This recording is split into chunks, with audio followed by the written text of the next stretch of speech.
Indi pagsapakon ni President Ferdinand Marcos Jr. ang panawagan sa pila ka destabilizers nga magpaidalom ini sa hair follicle test. Nagwaliwat ang mga panawagan para sa among test matapos ang speech ni Senator Amy Marcos nga nag-aakusar sa iya utod nga madugay na nagagamit sang illegal drugs. Sabat naman ni Communications Undersecretary Claire Castro, madugay na nga nakapaidalom sa drug test ang President kag nalimpyuhan na ang pangalan sini sa mga alegasyon nga nagagamit siya sang droga.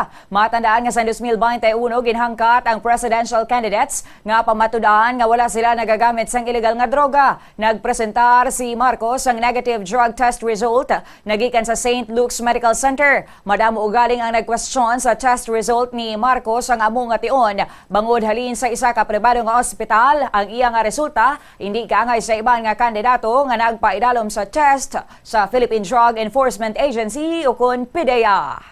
Ulitin natin, ulit-ulitin natin, hindi po tayo magpapadala kung ano ang sinasabi ng mga maiingay.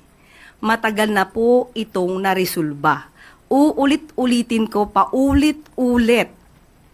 Ang Pangulo po ay malinis at ang Pangulo po ay hindi magpapadala sa anumang pag-uudyok. Pag-uudyok ng mga destabilizers, pag-uudyok ng mga obstructionists na walang gagawin kundi magbigay ng mga kondisyon, magbigay ng pag-uutos sa Pangulo kahit hindi na po ito naaayon sa kanyang pagtatrabaho. Si Palace Press Officer Undersecretary Claire Castro.